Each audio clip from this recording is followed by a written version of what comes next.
Ako nga to.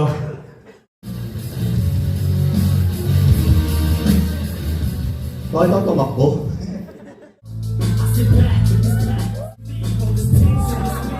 Hindi kami nakakuha ng totoong baby eh, pero you're welcome pare.